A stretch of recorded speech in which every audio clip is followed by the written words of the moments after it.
திருமகள் TV பல்சுவைகள் படைக்கும் பாசறை. 1960களில் கொடிகட்டி பறந்த நடிகைகள் சாவித்ரி, பத்மினி, சரோஜா தேவி.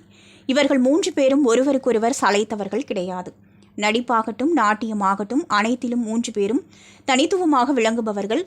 தேசிய விருது பெற்ற மகாகவி காளிதாசா எனும் திரைப்படத்தில் கதாநாயகியாக அறிமுகமானதன் மூலம் திரைத்துறையில் அடியெடுத்து வைத்தவர் சரோஜா தேவி. நடிகையர் திலகமாக வலம் வந்த சாவித்ரி பல பிரச்சனைகளில் சிக்கி சிரமத்திற்கு உள்ளாகி தனது முடிவுகளால் தொழிலில் பிரச்சனைகளை ஏற்படுத்தி கொண்ட நேரம் அது.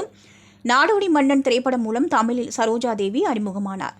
சுமார் 50 ஆண்டு காலமாக திரைத்துறையில் நின்று காட்டிய இவர் நடிகையர் திலகம் சாவித்திரியையே முந்தி சென்றார். சரோஜா தேவியும் சாவித்திரியும் இணைந்து நடித்த படம்தான் பார்த்தால் பசித்தீரும். பொதுவாக 2 கதாநாயகிகள் இணைந்து நடித்தால் இருவரும் கதை பேசிக்கொண்டே இருப்பார்கள் என்று கூறப்படும். ஆனால் படப்பிடிப்பு தளத்தில் ஒரு காட்சி எடுத்து முடித்துவிட்ட பிறகு சரோஜா தேவியும் சாவித்திரியும் ஒருவருக்கொருவர் பேசிக்கொள்ளவே மாட்டார்களாம். வெவ்வேறு திசையில் அமர்ந்து கொண்டு அமைதியாக இருப்பார்களாம். அது மட்டுமல்லாமல் நிகழ்ச்சி ஒன்றில் சரோஜா தேவி பங்கேற்ற போது தன்னுடன் நடித்த நடிகைகள் பற்றி பெருமையாக பேசியுள்ளார். ஆனால் அப்போதும் அவர் சாவித்திரி பற்றி எதுவும் அதிகமாக சொல்லிக் கொள்ளவில்லை என்று கூறப்படுகிறது. திரையுலகில் நடிகையர் திலகமாக வலம் வந்த சாவித்திரியை திடீரென புதிதாக வந்த சரோஜா தேவி முந்தி சென்றதுதான் இவர்கள் இருவரிடையே பிரச்சனைக்கு காரணமா என்பது பற்றி தெளிவாக தெரியவில்லை. ஆனால் இவர்கள் இருவருக்கும் இடையே பேச்சுவார்த்தை என்பது கிடையாது என பலரும் தெரிந்து வைத்ததுதான். இந்நிலையில் சரோஜா தேவிக்கு திருமணம் முடிந்த புதிதில் பெற்றால்தான் பிள்ளையா என்ற சரோஜா தேவியின் படத்தின் 100வது நாள் வெற்றி விழா கொண்டாடப்பட்டது. அந்த விழாவில் அறிஞர் அண்ணா சிறப்பு விருந்தினராக பங்கேற்று விருதுகள் வழங்கினார். ஆனால் அந்த விருது விழாவிற்கு புதிதாக திருமணம் முடிந்த சரோஜா தேவியால் வர முடியாது என நிலை ஏற்பட்டது.